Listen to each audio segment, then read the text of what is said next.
Apakah sah nih ketika kita berwudu menggunakan kosmetik yang waterproof? Yang paling mudah adalah menghindari dari komposisi itu jika ada komponen bahan hewani.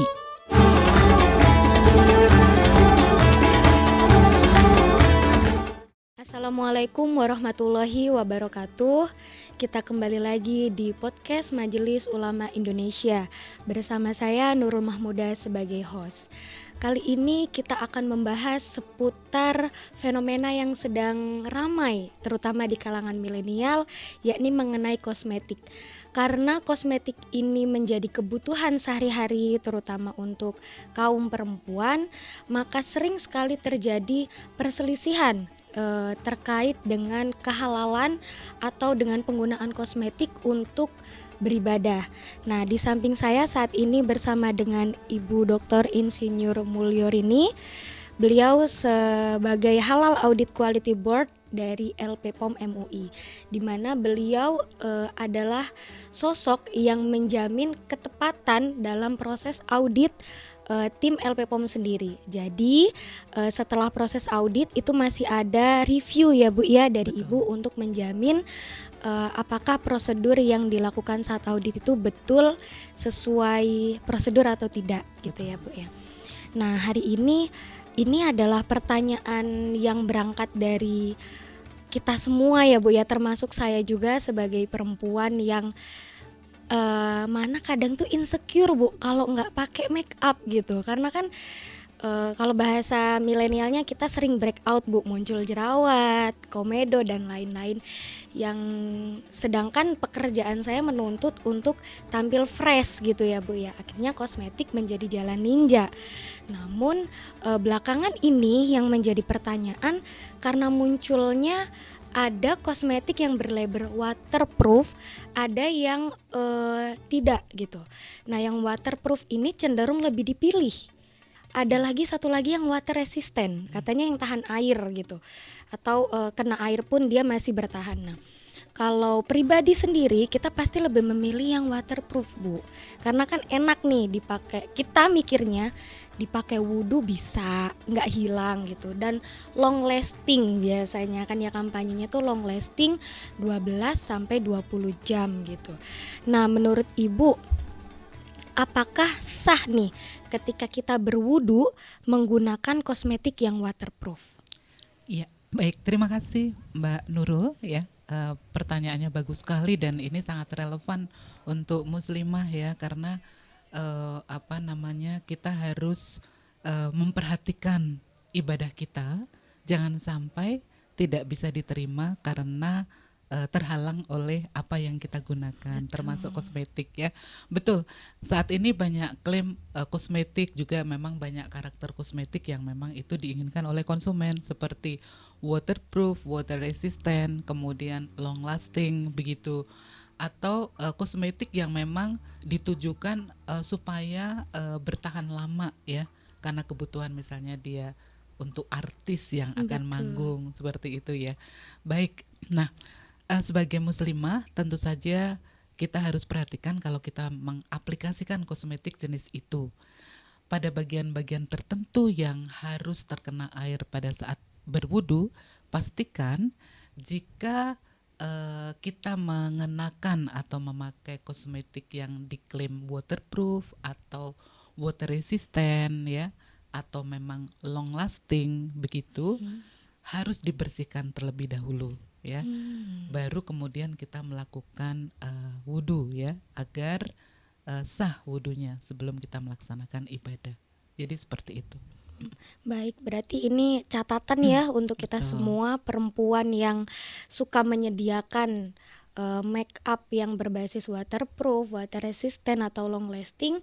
PR kita bersama adalah membawa ini ya Bu, pembersih dulu ya sebelum Betul. melakukan wudu. Jadi harus dipastikan betul-betul bersih Betul. sebelum berwudu. Takutnya dia menghalangi air ya Bu ya, yang terkena kulit kita yang akan Betul. masuk terutama daerah wajah gitu. Lalu Bu, bagaimana sih prosedur penetapan halal pada produk kosmetik? Apakah seribet itu gitu hingga banyak produk kosmetik yang mengatakan halal tapi belum ada sertifikasi halalnya nih, seperti itu. Iya, baik. Jadi seperti halnya penetapan halal untuk produk jenis lain ya, seperti pangan, kemudian obat ya. Maka penetapan halal untuk kosmetik ya, itu mengikuti persyaratan bahwa pertama, kosmetik itu memenuhi persyaratan bahan. Yang kedua fasilitas, kemudian produk ya, seperti itu, dan persyaratan sistem jaminan produk halal. Sebenarnya di dalam klausul sistem jaminan produk halal, bahan, produk dan fasilitas itu juga menjadi kriteria yang menjadi komponen yang harus dipenuhi oleh pelaku usaha atau produsen kosmetik ya. Nah, mungkin saya akan uraikan satu persatu ya mengapa kosmetik itu penting juga untuk disertifikasi ya, karena bahan yang digunakan untuk memproduksi kosmetik itu memang bisa berpeluang dari bahan yang Non haram halal, ya, iya. atau katakanlah misalnya saat ini banyak kosmetik yang mengklaim dia dari plasenta ya, plasenta. Nah, sudah ada fatwa tentang plasenta bahwa plasenta yang bisa digunakan untuk kosmetik itu adalah plasenta yang dihasilkan dari hewan halal pada saat dia melahirkan ya. Jadi sudah ada fatwa-fatwanya. Nah, pada prosedur penetapan fatwa halal untuk produk kosmetik, maka bahan itu tadi harus memenuhi persyaratan bahan dan dasarnya adalah fatwa MUI. Secara umum tadi hanya saya berikan contoh plasenta. Secara umum bahan yang digunakan untuk kosmetik itu harus bebas dari bahan haram dan najis, kemudian tidak tercampur dengan bahan haram dan najis, dan dihasilkan dari fasilitas yang bebas babi gitu. Jadi itu yang pertama. Kemudian secara khusus untuk fasilitas yang digunakan untuk memproduksi kosmetik itu harus bebas dari bahan haram dan najis. Artinya produsen atau pelaku usaha yang memproduksi kosmetik itu memastikan fasilitasnya dicuci sebelum digunakan untuk memproduksi kosmetik halal. Yang ketiga, produk ya. Produk itu ada beberapa aspek. Pertama, terkait dari nama produk itu sendiri, itu harus memenuhi persyaratan fatwa. Kemudian yang kedua, bentuk bentuk dari kosmetik itu sendiri atau bentuk kemasan ya, itu juga harus memenuhi persyaratan halal. Mungkin yang paling relevan dengan kosmetik itu adalah apabila misalnya di dalam kemasannya ada gambar yang mengarah pada vulgar atau pornografi, itu tidak diperbolehkan. Itu sebabnya ketika proses keputusan fatwa, kosmetik itu harus menyertakan gambar kemasannya untuk dinilai apakah memang memenuhi persyaratan halal atau tidak. Kemudian persyaratan yang lain adalah apabila produsen itu mengklaim kosmetiknya itu water resistant, waterproof ya, atau karakter yang sejenis itu yang tidak tembus air, maka harus lulus uji tembus air. Ya, jadi demikian prosedur penetapan halal pada produk kosmetik. Berarti betul-betul dari hulur ke hilir ya Bu ya, Betul, semuanya iya. harus betul-betul terverifikasi gitu, bahwa kan selama ini banyak orang yang nggak paham kenapa sih ngurus halal tuh susah banget gitu. Nah, yang orang tidak lihat adalah proses yang sedemikian ribet dan jelimetnya gitu. Dan bahkan masih ada masyarakat yang kosmetik aja kok butuh halal sih. Nah, tadi ternyata banyak masyarakat yang tidak tahu bahwa seringkali ada unsur non halal di dalam penggunaan bahan dasar ya Bu ya, Betul. termasuk plasenta hewan tadi gitu. Lalu untuk LP POM sendiri Bu, bagaimana LP POM itu mengawasi produk-produk kosmetik yang non halal gitu? Apakah LP POM memiliki sistem teguran atau tidak? Bagaimana dalam mengawasinya Bu? Baik, jadi tupoksi dari LP POM itu sendiri sebenarnya sebagai lembaga pemeriksa halal. Jadi pengawasan itu harusnya dilakukan oleh pemerintah.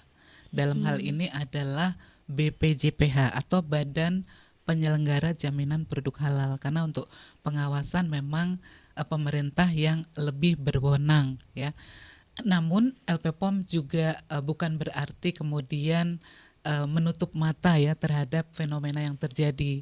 Apa yang dilakukan oleh LP POM? eh, LP POM melakukan edukasi ya atau sosialisasi terkait di mana sih titik kritis keharaman kosmetik kepada masyarakat ya, melalui beberapa media sosial yang populer saat ini. Masyarakat bisa mengakses informasi mengenai aspek dari kekritisan produk kosmetik. Itu peran pertama. Kemudian peran kedua tentu saja LP POM melakukan pemeriksaan ya, terutama pada produk yang melaksanakan registrasi atau aplikasi halal kepada LP POM MUI. Itu LP POM akan melakukan kajian melalui proses audit untuk memastikan bahwa bahan, kemudian fasilitas, kemudian produk, dan sistem jaminan halal yang diterapkan oleh perusahaan itu sudah memenuhi persyaratan ya, sehingga kemudian produk itu dapat dibawa kepada komisi fatwa yang akan memutuskan status kehalalan suatu produk. Baik. Berarti ini PR kedua nih untuk perempuan yang sekarang udah pakai kosmetik, udah pegang kosmetik, di tasnya ada kosmetik, wajib dicek gitu. Apakah kosmetiknya sudah termasuk kategori kosmetik yang halal atau belum ya Bu ya? Karena ini penting sekali untuk kita sebagai muslimah ya Bu ya. Lalu Ibu ada tips nggak nih? Kayak misalkan saya ini kan bentar lagi mau lihat nih di tas saya kosmetik saya udah halal atau belum. Nah, ada tips nggak Bu untuk para perempuan dan para pengguna kosmetik lainnya, bagaimana sih tips untuk memilih kosmetik yang terlihat itu tuh nggak ada logo halalnya gitu, tapi kita pengen tahu ini aman nggak ya, atau ada ingredient tertentu yang harus kita jauhi gitu kan. Kadang walaupun nggak ada logo halalnya, kita suka lihat tuh, oh ya kayak kosmetik ada niacinamide-nya atau apa gitu. Nah, ada nggak sih Bu ingredient tertentu yang betul-betul harus kita jauhi nih pas lihat, jadi walaupun nggak ada logo halal, oh ini kemarin disebutin haram, berarti saya nggak jadi pilih gitu. Iya, baik. Memang itu tip yang sangat praktis ya untuk melihat ingredient. Namun tentu saja perlu diikuti dengan pengetahuan bahan ya. Jadi memahami tentang bahan yang haram yang sering digunakan untuk kosmetik itu apa saja. Yang paling mudah adalah menghindari dari komposisi itu jika ada komponen bahan hewani. Ya, contohnya misalnya plasenta seperti itu, maka kita harus bertanya-tanya, itu plasenta dari hewan apa begitu? Apakah plasenta dari manusia?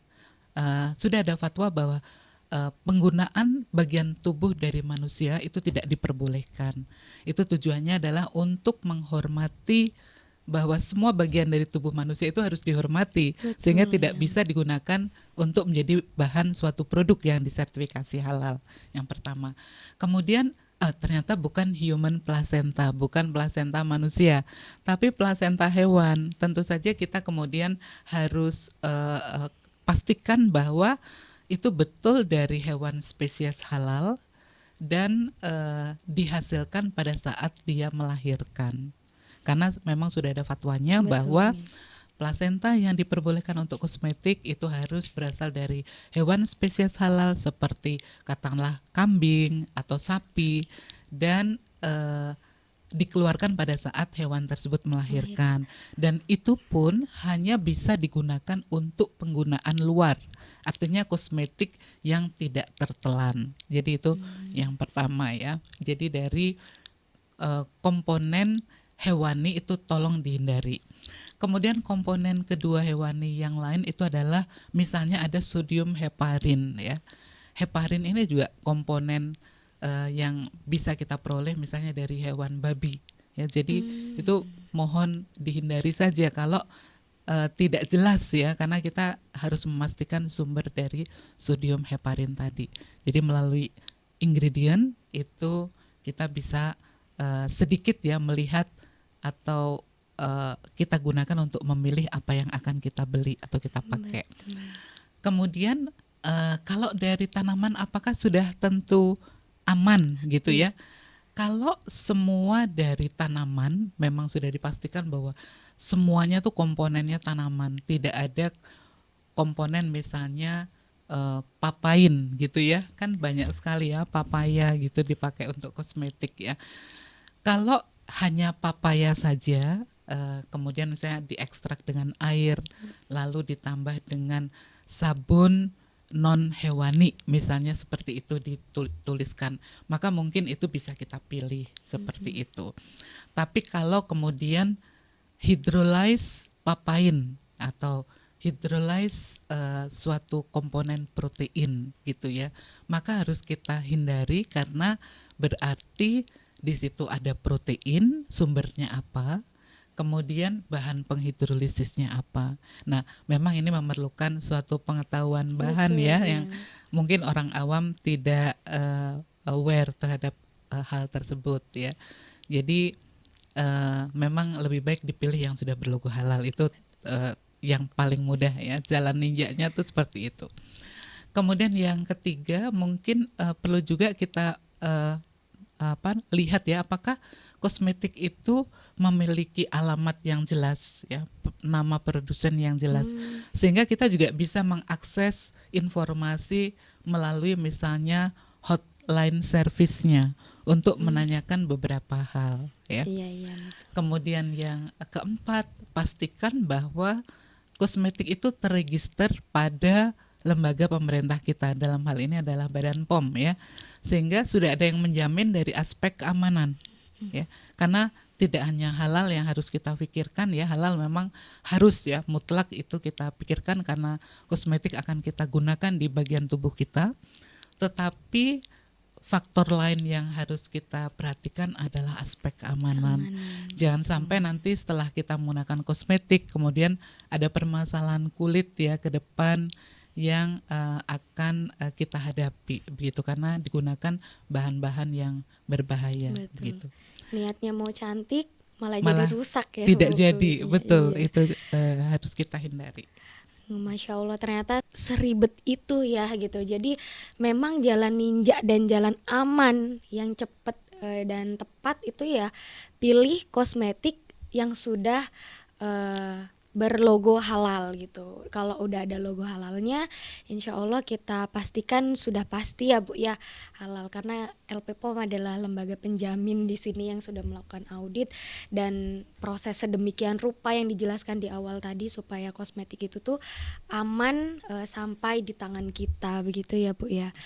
Nah itu dia tadi pemaparan dari narasumber kita terkait dengan kosmetik halal gitu, karena ini menjadi kebutuhan sehari-hari kita. Akan sangat bagus sekali kalau kita memberikan atensi yang lebih tentang apa yang kita pakai gitu.